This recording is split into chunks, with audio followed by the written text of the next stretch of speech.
नमस्कार सर्वांना, मी प्रांजली। या व्हिडिओमध्ये मी तुमच्यासोबत तुळशीचं लग्न करण्याची म्हणजे तुळशी विवाहाची सर्वात साधी आणि सोपी पद्धत शेअर करणार आहे। या अगोदर जरी तुम्ही तुमच्या घरी कधी तुळशीचं लग्न लावलेलं नसेल तर अगदी सहजपणे या पद्धतीने तुम्ही तुळशीचं लग्न यंदा पहिल्यांदा करू शकता। तुमचं स्वतःचं घर असेल, भाड्याचं घर असेल तर आपण दोन्हीही घरामध्ये तुळशीचं लग्न करू शकतो, काहीही हरकत नाही। बरेच जण कामानिमित्त, जॉब निमित्त बाहेरगावी, बाहेर देशामध्ये तुम्ही कुठे राहताय, आता तुमच्या मूळ घरी तिथे जरी तुळशीचं लग्न केलं जात असेल तर मग जिथे आम्ही कामानिमित्त, व्यवसायानिमित्त राहतो तिथे करू शकतो का? तर हो, आपण तिथे सुद्धा करू शकतो। आणि स्पेशली तुमचे लग्नाचे मुलं मुली असतील, जे विवाह योग्य मुलं किंवा मुली आहेत, तर स्पेशली तशा घरामध्ये तुळशीचं लग्न हे आवर्जून लावावं। कारण असं म्हटलं जातं, जे विवाह योग्य मुलं किंवा मुली आहेत, आणि हो, हे अनुभव सिद्ध आहे बरं, मी माझ्या स्वतःच्या यांनी डोळ्यांनी म्हणजे हे बघितलेलं आहे की असं केलेलं आहे आणि त्याचा अनुभव सुद्धा आलेला आहे। जे विवाह योग्य मुलगा किंवा मुलगी आहे तर त्यांना ज्या दिवशी तुळशीचं लग्न असतं त्या दिवशी तुळशीचं लग्न लावताना तिथे उभं करायचं, आणि जे आपण मंगलाष्टका म्हणत अक्षदा टाकतो ना तुळशीच्या अंगावरती, तर त्या अक्षदा टाकताना त्यांना आपण जे घरातील इतर मंडळी आहेत त्यांनी मागं थोडंसं थांबायचं आणि त्यांना समोर की तुळशीच्या डोक्यावर अक्षदा टाकताना त्यांच्याही डोक्यावर मंगलाष्टका टाकताना अक्षदा पडतील असं त्यांना उभं करायचं। असं म्हटलं जातं की ज्या तुळशीच्या लग्नाच्या अक्षदा मुलामुलींच्या डोक्यावर पडल्या तर 1 वर्षाच्या आत त्या मुलामुलींचा विवाह होतो। पण श्रद्धा ही महत्त्वाची, विश्वास ठेवा, विश्वासाने तुम्ही करा, बघा नक्कीच 1 वर्षाच्या आत तुमच्या घरामध्ये मंगल कार्य किंवा शुभ कार्य घडेल। आता तुमचे मुलं किंवा मुली तुळशीच्या लग्नाच्या दिवशी तुमच्या घरी नाही आहेत तर काय करायचं, आपण तुळशीचं लग्न लावायचं, करून घ्यायचं, आणि त्याच्यानंतर ज्या फरशीवर वगैरे पडलेल्या अक्षदा आहेत ना, आपण मंगलाष्टका म्हणत असताना अक्षदा वाहिलेल्या, तर त्या अक्षदा सगळ्या गोळा करायच्या, एका कागदामध्ये किंवा डब्बीमध्ये तुम्ही त्या साठवून ठेवा। आणि जेव्हा सुट्टीला किंवा कशाला तुमचे मुलं मुली तुमच्या घरी येतील किंवा तुम्ही त्यांच्याकडे त्यांना भेटायला वगैरे जाल तर तेव्हा त्यांच्या डोक्यावर ह्या अक्षदा टाका, मनामध्ये इच्छा ठेवून की 1 वर्षाच्या आत माझ्या मुलाचं किंवा मुलीचं लग्न होऊ द्या। अगदी चिमुटभर 4-5 जरी त्यांच्या डोक्यावर अक्षदा टाकल्या ना तरी सुद्धा चालतं, असं काही नाही की भरमसाठ जेवढ्या आपण गोळा केलेल्या आहेत तेवढ्या टाकल्या, जास्त टाकलं म्हणजे लवकर होणार, अनुभव येणार, आणि कमी टाकलं म्हणजे अनुभव येणार नाही, असं काही नाही। अगदी थोड्या चिमुटभर अक्षदा ज्या आहेत त्या मुलं मुलींच्या डोक्यावर टाकायच्या आहेत। पण तुम्हाला सुतक असेल आणि पिरियड्स असतील तर पिरियड्समध्ये किंवा सुतकामध्ये मुला मुलींच्या डोक्यावर या अक्षदा टाकू नका। आणि तुम्हाला पिरियड्स असेल किंवा सुतक असेल तर याच्यामध्ये सुद्धा आपण तुळशीचा विवाह, तुळशीचं लग्न हे करू शकत नाही। यंदा 2024 मध्ये पंचांगानुसार एकादशीची तिथी ही 11 नोव्हेंबरला संध्याकाळी 6:46 सुरू होत आहे, तर 12 नोव्हेंबरला संध्याकाळी 4:04 संपत आहे। 12 नोव्हेंबरला दुपारी 4:04 द्वादशी तिथी सुरू होईल, जी दुसऱ्या दिवशी म्हणजेच 13 नोव्हेंबरला दुपारी 1:01 संपत आहे। त्याच्यामुळे उदय तिथीनुसार यंदा तुळशीचा विवाह जो आहे तो आपल्याला 13 तारखेला करायचा आहे। 13 तारखेपासून कार्तिकी पौर्णिमेपर्यंत कधीही आपण तुळशीचा विवाह जो आहे तो करू शकतो। पण बरेच जण काय करतात की द्वादशीला तुळशीचा विवाह करतात, जवळजवळ 80% लोक द्वादशीलाच तुळशीचा विवाह करून घेतात। तर तुम्हाला जेव्हा शक्य होईल त्या दिवशी तुम्ही तुळशीचा विवाह जो आहे तो करू शकता।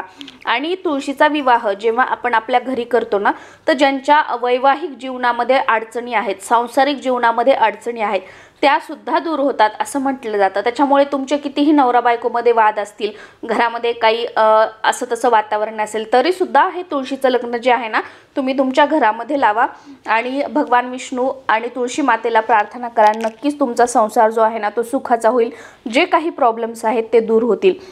जी आता येणारी देव उठणी एकादशी आहे, म्हणजे 11 तारखेला जी एकादशी आहे, या दिवशी भगवान श्री हरी श्री विष्णू 4 महिन्यासाठी जे योगनिद्रेत गेले होते तर त्यातून ते योगनिद्रेतून जागे होतात, आणि या दिवशी चातुर्मास जो आहे तो संपतो, म्हणून याला देव उठणी एकादशी म्हणतात। आणि याच देव उठणी एकादशीला प्रबोधिनी एकादशी म्हणून सुद्धा आपण ओळखतो। तर या एकादशीचं सुद्धा खूप मोठं महत्त्व आहे।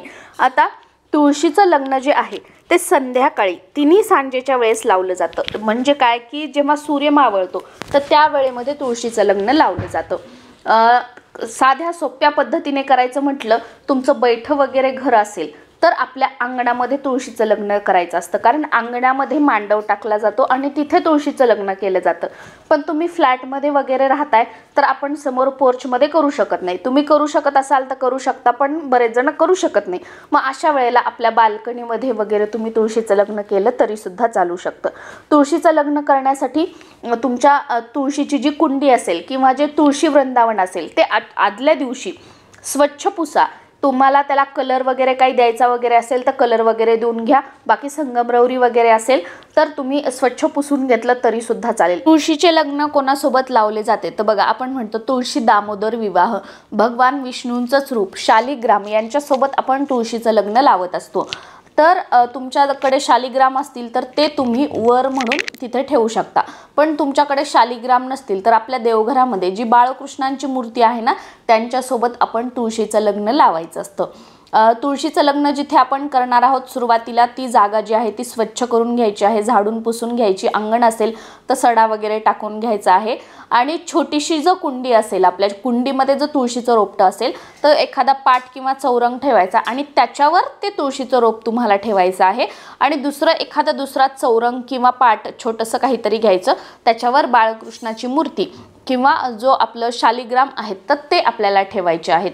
आणि मोठं वृंदावन असेल तुमचं तर ते वृंदावन ठेवायचं. त्याच्या आजूबाजूला रांगोळी वगैरे काढून घ्यायची आणि त्याच्या बाजूला चौरंग किंवा पाट ठेवून त्याच्यावर बाळकृष्ण किंवा शालिग्राम जे आहेत ते तुम्हाला ठेवायचे आहेत. आता या दोन्हीमध्ये म्हणजे तुळस आणि आपण जे बाळकृष्ण ठेवणार आहोत या दोघांच्या मध्ये जे काही म्हणजे तुळशी वृंदावन पाट किंवा चौरंग तुम्ही त्याच्यावर बाळकृष्ण ठेवले असतील या दोघांच्या मध्ये थोडंसं अंतर ठेवायचं, कारण आपल्याला दोन्हीच्या मध्ये आंतरपाट लावायचा असतो. आता तुम्ही आंतरपाट लावायला काय करू शकता, तुमच्याकडे धरण्यासाठी वगैरे आंतरपाट लोक असतील, मुलं असतील, त्यांना तुम्ही धरायला लावू शकता. नाही तर काय करायचं की इकडे तुम्ही कशामध्ये तरी काठी जी असते ती तुम्ही कशामध्ये अशी जमीन असेल तर जमिनीमध्ये रोवून ठेवू शकता, किंवा तुम्ही ग्लास किंवा तांब्यामध्ये कोणतंही धान्य भरू शकता, त्याच्यामध्ये उभी काठी ठेवू शकता आणि त्याला जो आंतरपाट म्हणजे पांढरा कपडा असतो तो त्याला गाठी मारून दोन तुळस आणि बाळकृष्णांच्या मध्ये तुम्ही असं उभं करून ठेवू शकता. म्हणजे ही एक तुम्हाला ट्रिक सांगितली. बऱ्याच वेळेला काय असतं की घरामध्ये जास्त मंडळी नसतात, लग्न लावायचं आहे, मग आंतरपाट वगैरे कोण धरणार, म्हणून तुमच्यासोबत ही ट्रिक शेअर केली. बाकी आंतरपाट हा दोघा जणांनी धरायचाच असतो. आता सर्वात अगोदर आपण पूजन करण्यासाठी काय करणार आहोत, संध्याकाळच्या वेळेमध्ये जे आपले लाइटिंग वगैरे दिवाळीसाठी आपण जे लावून ठेवलेले आहेत ते लावायचे आहेत. सगळ्या घरातल्या लाईट आहेत त्या सुद्धा चालू ठेवायच्या आहेत. आणि सर्वात अगोदर तुळशीच्या तिथे दिवा लावून घ्यायचा आहे. नॉर्मल तेलाचा जो आपण दिवा लावतो तो लावायचा, त्याच्यानंतर एक तुपाचं निरांजन सुद्धा आवर्जून लावायचं आहे. सर्वात अगोदर तुळशीला हळद कुंकू अर्पण करून घ्यायचं. फुलं, धूप, अगरबत्ती जे काही आहे ते अर्पण करून घ्यायचं आहे. आणि एखादी लाल चुनरी वगैरे त्या तुळशीला ओढून म्हणजे नेसवून तुम्हाला घ्यायची आहे, ओढायची आणि त्याची गाठ बांधून घ्यायची. हे नसेल तर तुमच्याकडे ब्लाउज पीस असेल लाल, पिवळं, चॉकलेटी कलरचं तर ते तुम्हाला ओढून घ्यायचं आहे तुळशीच्या कुंडीला किंवा तुळशीला. किंवा तुम्हाला जर तुळस सजवण्याची वगैरे आवड असेल तर आजकाल बघा बरेच जण तुळशीला खूप सजवतात, साडी वगैरे नेसवणं, तर त्या पद्धतीने तुम्हाला आवड असेल तर त्या पद्धतीने सुद्धा तुम्ही करू शकता. आणि सर्वात महत्त्वाचं तुळशीला 5 मणी आणि मंगळसूत्र काळ्या मण्यामध्ये ओवलेले हे आवर्जून घालायचं आहे. कारण आजकाल बघितलं आहे मी बऱ्याच ठिकाणी की तुळशीचं लग्न करताना वेगवेगळे राणी हार वगैरे वेगवेगळे जे हार आहेत ना नावाचे बघा खोटे, ते सगळे हार घालतात, पण जे मंगळसूत्र असतं ते मंगळसूत्रच राहून जातं. भलेही तुम्ही बाकीचा साज शृंगार हे दागिने ते दागिने घालायचे राहू द्या, खोटं का होईना, पण 5 मणी मंगळसूत्र काळ्या मण्यामध्ये ओवलेलं ना ते तुळशीला आवर्जून घाला, कारण याचं खूप जास्त महत्त्व आहे. आम्ही काय केलेलं आहे ना बघा, आम्ही खूप पूर्वीपासून आमच्याकडे हे आहे. आम्ही सोन्याचे 10 छोटे छोटे अगदी छोटे छोटे 10 मणी आणि 2 मंगळसूत्र बनवून घेतलेले आहेत आणि ते काळ्या मण्यामध्ये ओवलेले आहेत. आम्ही दरवर्षी काय करतो की तुळशीच्या लग्नाला ते वापरतो. जर तुम्हाला तसं शक्य असेल, कारण एकदा बनवून ठेवलं की दरवर्षी आपण ते वापरू शकतो, मग त्या पद्धतीने सुद्धा तुम्हाला शक्य असेल तर तुम्ही करू शकता. बाकी आपण खोटे मंगळसूत्र घेतलं तरी सुद्धा चालतं. त्याचबरोबर जोडवे सुद्धा जे आहेत ते घ्यायचे आहेत.